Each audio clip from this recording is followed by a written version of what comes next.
Getting down to brass tacks, I just wanted to introduce Kyle Moe, his advisor, Diana Lempel, a PhD student in the department, Nashid Nabian, lecturer in the department, Sam Seidel, urban planner and also former City of Cambridge councillor, Belinda Tato, architect and faculty member for the term here, teaching a wonderful studio in the department, and Anush Kapadia, hope I got the last name right, an anthropologist, lecturer in social sciences, studies at the university, and urbanist. So fabulous. Welcome aboard. Thank you. Nicolas, it's all yours. Thanks, Michael. My name is Nicolas Rivard, as Michael said. I'm a second year design student. And my thesis is titled Dirty Urbanism, Ground-Up Solutions to the Border Housing Crisis. I would say one sentence, what I'm trying to do is exploit the potential of earthen architecture, soil-based construction, to mitigate the housing crisis on the Texas-Mexico border. Put another way, what does border urbanism want from dirt? And how can we reappropriate vernacular techniques into a contemporary context? So to place kind of the Texas border within larger demographic trends that are happening in our country, it's pretty clear that there's a lot going on in this region. And it's estimated that along this region, the 4 states, on the U.S. side, 6 states on the Mexican side, there's 5 million workers working on either side of the border, and affordable housing demand has been outpaced by a rate of 3 to 4 times that of demand. So just to contextualize kind of the broader scene.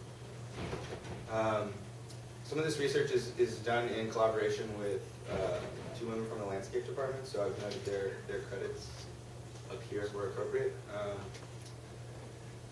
This is a border crossing checkpoint, and I think the region takes on kind of a heightened significance in light of the cultural hybridization and economic, its position within the larger economic free trade policy of the United States, as well as population migration again. And it's easy to sort of gloss over the scale of movement that's happening in this region. This is a daily scene at a number of crossings. This is not a particularly large one. And you have people moving across the border for their jobs. People are choosing to live on one side or the other for different reasons depending on their work situation. There's the whole maquiladora industry in Mexico, so there's free trade zones along the border, particularly in the Texas area, that create a neoliberal economic labor structure that is to some extent exploitative, depending on how you look at it. But more importantly, it's very connected to the housing shortage because there's a mismatch going on between wages and the price of housing, at least on the Texas-Mexico border. I can't speak to the other 3 states specifically. But these issues, economic, political, social, they're all very connected. This is work by Lateral Office, looking at sort of watersheds along the border, and I show this just to sort of push an understanding of, I use the term borderlands as opposed to border because it's much better understood as a thickened zone. We could talk about Richard Sennett and boundaries versus borders, and there's lots of ways to sort of discuss this, but the point being that it's a binational middle ground. It's a third place. It's not a divider. And so this is again in collaboration with people from landscape. We were down there on a penny white this summer, and this is looking at sort of the hydrology of the Texas-Mexico border, and this becomes relevant to the housing discussion because particularly in the Rio Grande Valley, this area down here, you can see there's a lot of indications of different types of blockages and ways that the river has been controlled or altered by humanity. And so you can see the intensity of that here. The Rio Grande Valley is a misnomer. It's actually more of a delta. Delta's not the word. I forget the word, but there's a different topographical term that is not a valley. It's much flatter and gentler slope. And so flooding is a huge issue. And people who live in the valley now, who are unfortunate enough to not be able to afford to live on higher ground, are experiencing feet of water in their homes every year for days at a time. Not like for an hour, but for 2 or 3 days they will have feet of standing water in their homes. So this becomes a relevant consideration when trying to design housing for this region. These are photos from the trip, sort of a timeline trying to understand the political history surrounding the economics of the border and sort of migration policy. Obviously it's changed a lot since 2001. September 11th, things have gotten much more stringent. This is a picture of the wall. At some point I'd like to map exactly where the wall is along the entire border, but it's hard to see because this image is so flat, but you'll notice here you can see the curve. It curves one directionally. So the section of the fence itself sends a pretty clear message spatially about which way it's keeping people out, I think. This is a trip route we took. The Texas-Mexico border is about 2,000 miles. We covered 2/3 of that from roughly here all the way down on our trip this summer. We'll go back in the summer and cover the rest. And I think it just bears mentioning the diversity that exists along this border. It's home to some of the most beautiful, scenic country in West Texas that you'll run across in Texas. These are just images from these are like roadside views of in between Marfa and the border. Ojinaga is the particular spot. This is Terlingua, it's an old ghost town, and it's also here's Big Bend. It's also home to some of the toughest living conditions in Texas. So in searching for solutions to the housing problem, I want to try to reach a dynamic solution that has some variability along its length, because it's not a monotonous condition. These are photographs from colonias, which are an interesting phenomenon that started back in the 40s with the Bracero program, which was related to labor demands that had to do with World War II. There's going to be a short video coming here. This is just a 20-second video of driving through a colonia to give you a sense of what that's like. I'm going to leave this in. And so these colonias are basically small little bits of informality on the American side of the border that happened when unscrupulous developers went outside the bounds of the city's jurisdiction, bought pieces of land, subdivided them, and sold them off to lower class individuals who could afford the cheap, unimproved land but didn't really realize the sort of situation they were getting into. And there's an economic agreement, or a financial agreement called a contract for deed that is sort of manipulative on the developer's part. We can talk more about that. I won't go too far into colonias, but suffice it to say that they are sort of the emblematic phenomenon of this housing crisis. They're the symptom, I guess is a good way to put it. Excuse me while I pause this presentation.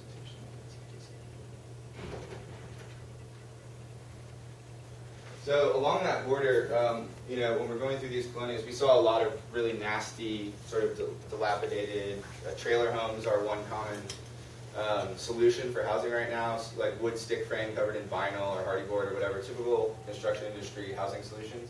But you don't have to look that far. This is just a different portion of the trip to find the way that housing used to be built in this region, which is with soil. This is an old adobe miners camp house back in Terlingua. The stucco is long ago faded away. It's holding up fine. It's 150 plus years old. The durability of something like this is 30 to 40 years. A stick frame house, 80 to 100 years if you're lucky. I think building with soil, it's not unreasonable to expect hundreds of years. This is the Spanish governor's mansion in San Antonio. 300 plus years old. It's a beautiful building to go and see today. These aren't the best photos. And so this is an image from Mudworks from last semester that we worked on. And just to make a quick point about kind of the visceral connection that people feel to earthen construction, I think broadly categorized, there's a number of ways to make an argument for soil-based construction as a viable alternative. We can go more into those later. I'm just going to keep moving. But there are a lot of ways to do it. There's not one way to skin this cat. And so if you start to look at these sort of classifications of approaches to earthen construction, you can start to understand that there's monolithic constructions, modular construction. They can be load-bearing or infill. There's different techniques depending on where you get the soil from, depending on how you protect it against moisture control, and depending on what you put on it. It can be a very different product. So it's important to be specific about which techniques might be the most appropriate ecologically in terms of energy. And so this is sort of just a beginning taxonomy that I've developed with Kyle, trying to look at, first of all, the universe of possibilities, and second of all, what makes sense here. So along those lines, trying to analyze those selected techniques more specifically. So there's different techniques that have been used historically. Here I'm defining earthen a little bit more broadly as inclusive of stone and straw bale, for example. And so these are just analysis slides that kind of tell a little bit about the construction, tell its composition, look at sort of where are the materials where you can get these, that you need to make these things available within the state, and sort of a little cartoonish depiction of sort of how the construction process. Now here are we Will you just move the mouse off to the side so that thing goes? Now here are you presenting things that you are reporting other people have done, or is this stuff you've done? It's a combination. This is original drawings. This text is all of this is original except for the map is a hybrid of original mapping overlaid on somebody else's analysis. I've tried to note in here where other people's work is, but it is very much a process of fair question. Some key sources that I'm looking at, things I'm thinking about. The reason I actually show this slide is this top left one. Howard Odom, Environment, Power, and Society, in which he lays out sort of a theory of, almost like a universal theory of energy, and Kyle can speak to this better than I can, but basically it's a hierarchy of energy that he's establishing and trying to do, well here, let's just go to the next slide. The important point that I'm taking from it is this concept of energy, which he defines as a measure for evaluating work on all scales and units of one scale, a concept of natural value. So moving away from analyzing the most appropriate construction technique just in terms of financial value, for example. But in other words, this is a way of looking at all the energy that goes into a product or a system. It's a systems-based approach, generally speaking, and all the energy that comes out of it, but not just in quantitative terms, also in qualitative terms. So there's another measure called transformity, which becomes very important. And this is down at the bottom here. This is an example systems diagram of a test structure that he built, I think maybe in Europe. And the energy spectrum is all based on solar energy. So there's a range of sort of energy quality that ranges from solar energy on one end to, at the other end, 32 order of magnitudes higher information. And so this mental framework is useful for considering cultural, social, political, all these other sorts of values that usually get ignored when talking about what goes into making a building and what's, quote, sustainable. This is a network diagramming language that he developed, and actually it also bears mentioning that all the arrows in this diagram have values attached to them. Typically there will be a table below here. I haven't quite gotten that far in my own analysis yet, but just to say that this can be quantitative as well. So here's a sort of network diagramming language. There's graphic symbols that mean different things about material and energy and interaction. And I think here I am sort of applying this diagramming language to the earlier analysis. At this point, it's still in a very crude form, and just sort of struggling with how, at times, subjective it can be to reach a clear, objective analysis, if that makes any sense. But one of the things that I think Kyle and I are excited about is taking this representation form further, spatializing it, bringing a designer's intelligence into it. I mean, it's not hard to imagine these things becoming scalar, adding color, and adding a third dimension, and also perhaps incorporating some sort of pictorial element, as in those cartoons earlier, to where you could start to, I think, create a form of representation that we haven't quite seen yet, which could be quite interesting. So here's compressed earth blocks of the particular form of construction I'm most excited about at the moment. Here's a close-up of that. And then sort of zooming back out based on this analysis, how can this inform a sort of, I'm an urban designer, so how can that inform my decision making at that scale? And looking at John Wesley Powell, sort of understanding spatial division not based on political boundaries but on natural boundaries. And so I'm starting to think, and I would welcome feedback in this area in particular, about how this might be incorporated into a soil-based urbanism along the border. This is looking at sort of the traditional county structure of Texas and how that boundary might dissolve were you to instead define the boundary of Texas based on soil subdivisions. So this is a general soils map of the United States. Each one of these is a different type of soil. So this is the base map for the earlier analysis that we saw comes from the United States Geological Survey. And you can see, I don't have the data from Mexico yet, so the most important border is not dynamic. But you can see what happens here and how immediately spatial understanding is completely transformed. And so, this is the last slide. That's basically where I am now. And yeah, I look forward to any feedback you guys can offer. Thanks, Nicholas.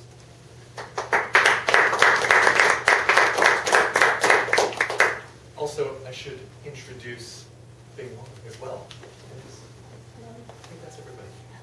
So, who would like to start us out? Well, I'm late, so I probably missed all the important points. But I'm just That's okay, curious about this map.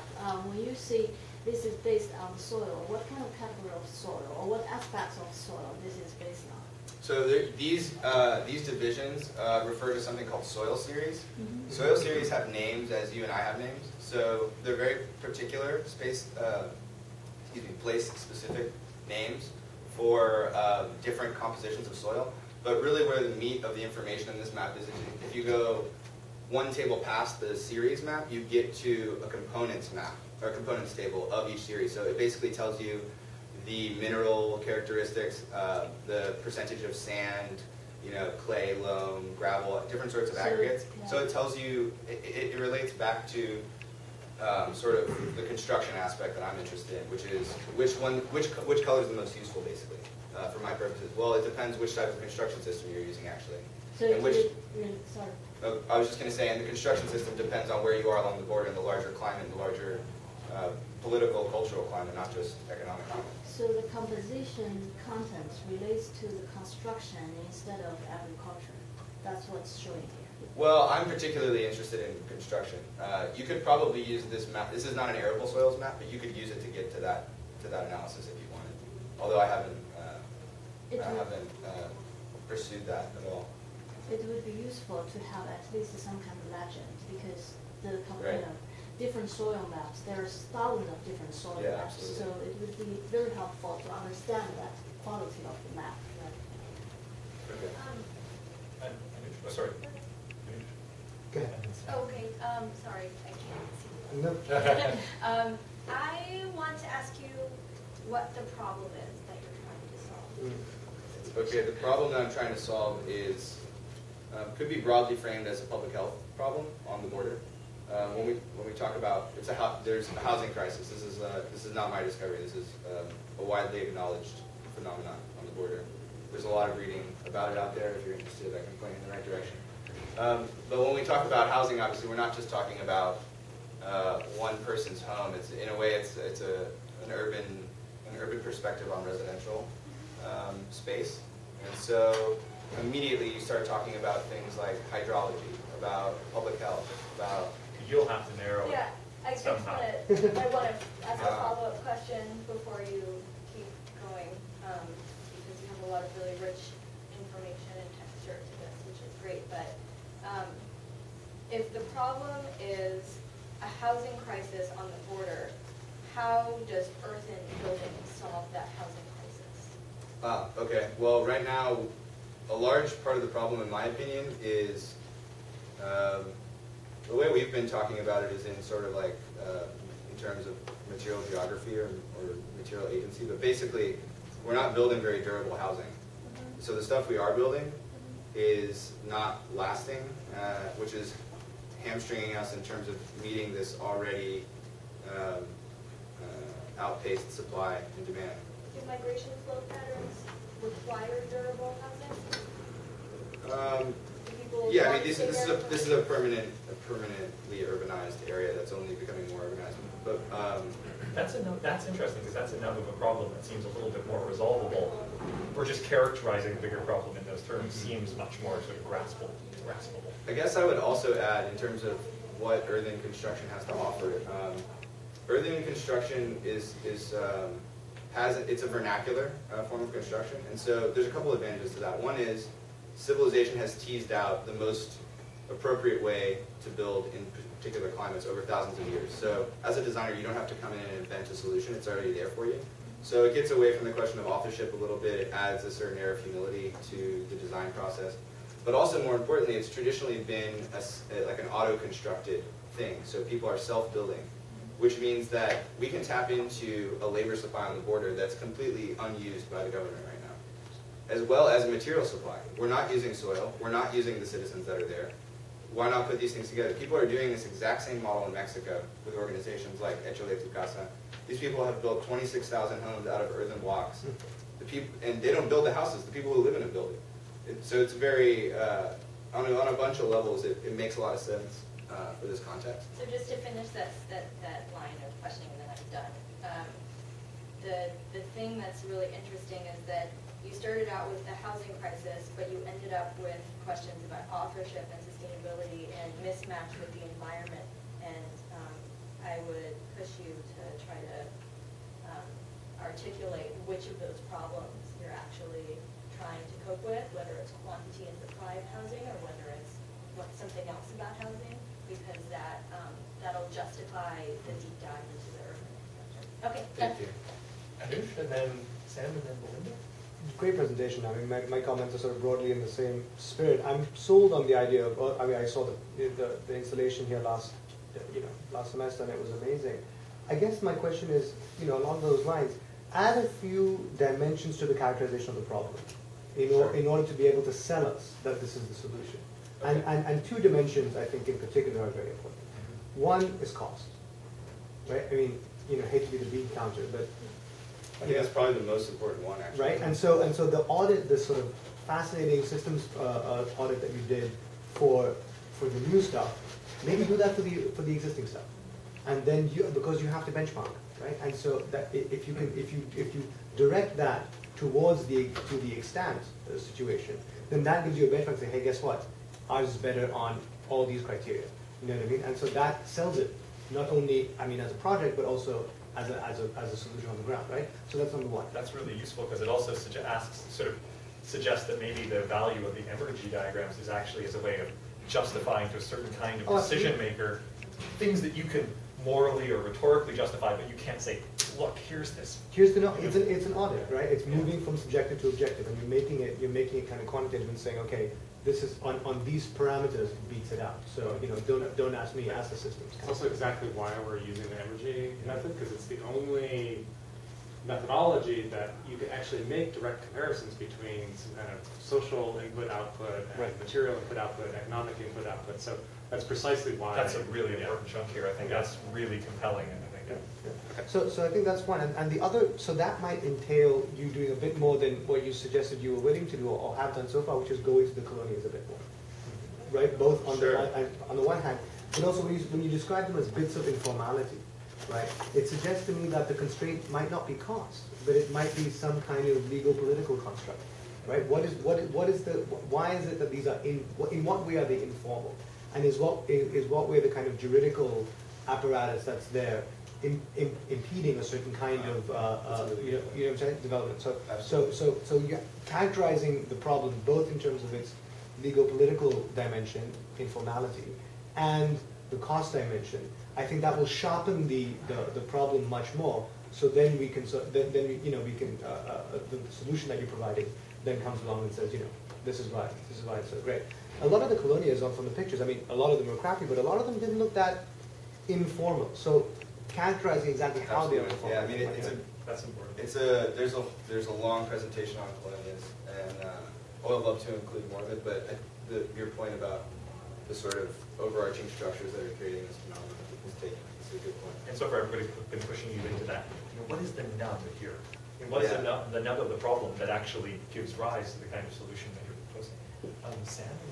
Yeah, I'm actually very much in that same sort of plane. Kind of what is the problem that you're trying to solve? Okay. And somewhat along the lines of what was just said, I think that actually part of what's happening, when you started, I was thinking, so housing is a stationary phenomenon, right? It plants you someplace. But the economy here is a migratory phenomenon. So trying to understand why do we need to build housing to solve something that sounds like it's actually a migratory issue. But I think in a broader context, we understand that these border zones are being created all around the world, basically, to solve sort of economic drivers that are much bigger than the locality can deal with.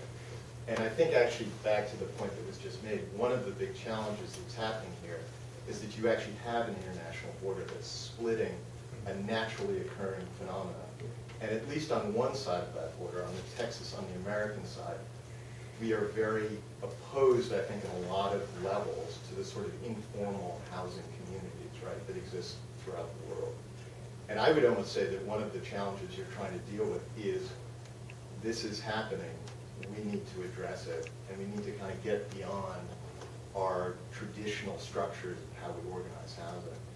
Because this, I don't know if you have a total population along, just say, the Texas border in that zone. I mean, I don't know, do you have a number for Not on the top of my head. It's the one that I should have, though. So if you just drew a band right along the border, including parts of Texas and parts of Mexico, and said, the actual population here is probably in the millions, I'm going to guess. I don't know. It is on a different side. Let's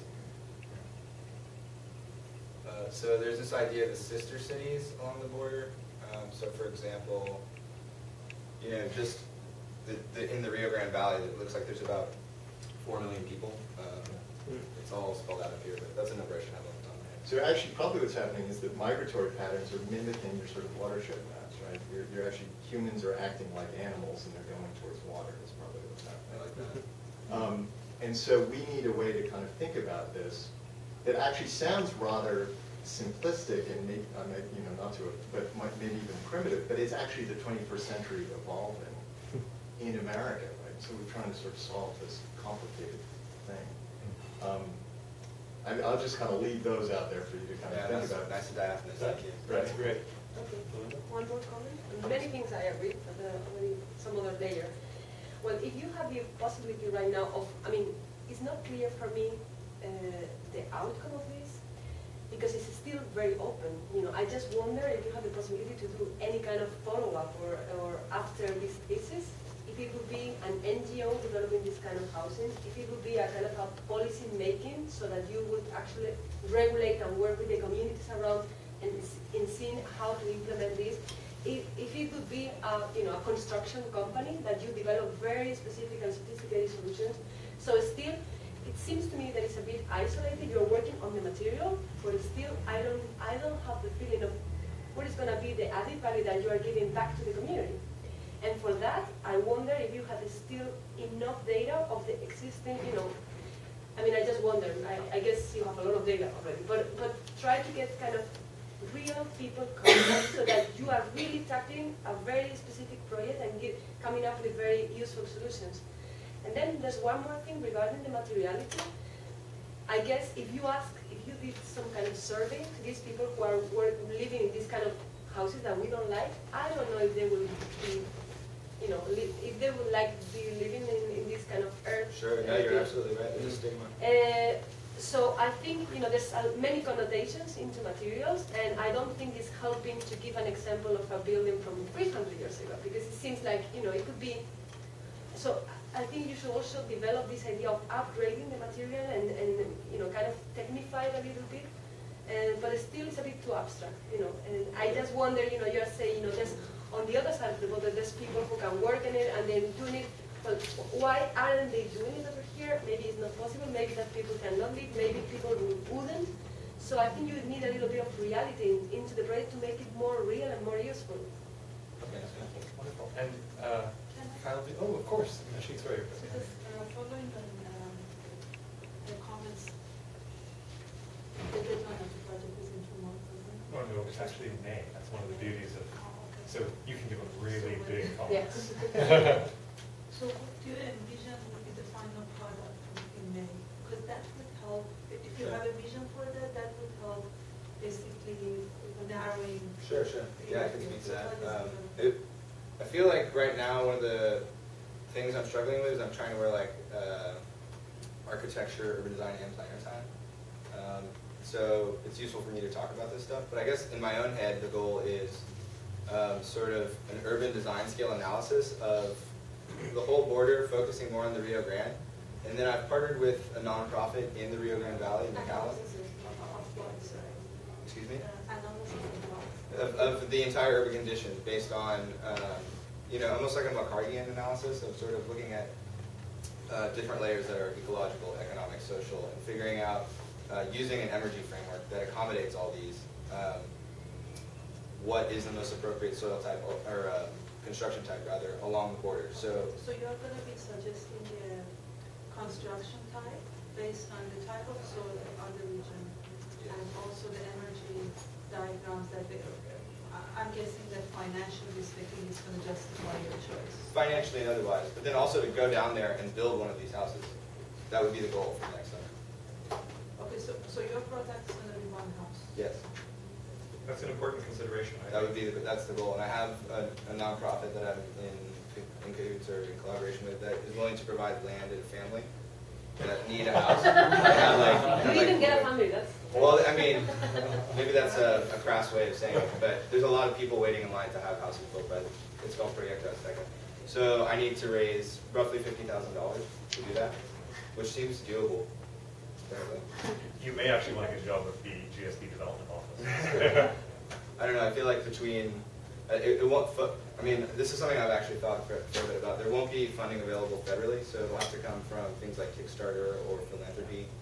And we've talked a lot about different models, but $50,000 really isn't that much to raise for a good cause. So that would be the goal. So this is the thing. I mean, during the past like 3 minutes, we were trying to frame what is the final goal, and I'm not sure about the other members of the audience, but it didn't become even a bit clearer for me. I think that you need to, perhaps one way to go is just specifying the final product, like actually, and then engineering back the methodology, given the time constraint, like the deadline is May, this is the final product, this is what I have at this point, and how can I get to that final product from what I have right now? Because, I mean, the research is quite broad, and your definition of the final product is as broad as well. So, I mean, you started from, these were the answers that you gave me, and correct me if I'm wrong. You started from, I'm going to do an urban scale analysis of the, like, of the whole border, and you ended up with one house. Yeah, the idea would be to do. Broad, Well, the idea would be to do both, to operate at multiple scales. Does that seem not? I think this question of why, I think identifying, if you already have an idea of sort of what you want to produce, it'd be really good to be upfront about that, but then this question of, you obviously have a very, I'm sure, clear justification for why that is necessary, right? Especially like, for example, you're thinking of going a Kickstarter, raising money. There's obviously a very clear justification for why that house would be necessary as a model of something and to solve a problem or represent a solution to a problem. So just, I mean, you have to assume that your audience is pretty dim. And I mean, just nail us over the head with that justification. This is why this is important. This is why that one house would represent, it would be a prototype of this kind of solution because, boom, and you like really just, just drive that home. I don't have as many questions about it, maybe because I'm more familiar with it. But I have a good understanding of what the problem is, I think, and I don't think it was well framed or well articulated this morning, or this afternoon. But for me, it comes down to one question. What's the most powerful, typology, material typology, whatever, for this region? Given all these kinds of factors about the migratory situation, it makes much more sense to just pile up dirt in a different way, even if they are leaving, rather than shipping in all kinds of junk from all over North America, or, so on that level it makes sense to me. But it is a question about, what's the maximum power ecologically, economically, socially, culturally, like all these sort of, and all of those material systems are going to be evaluated against those terms. So I think they're all necessary terms to answer that question of what's the most powerful system possible for that region. But that's my outsider perspective. Okay. Yeah. But this has been really helpful, and I think it's interesting that so many people pushing you away is actually really, I think, helpful for you because you really know that there's like multiple people and they're all sort of sensing the same sort of strand running through. So I think that's super helpful feedback. Thank you. Thank you very much, Nicholas.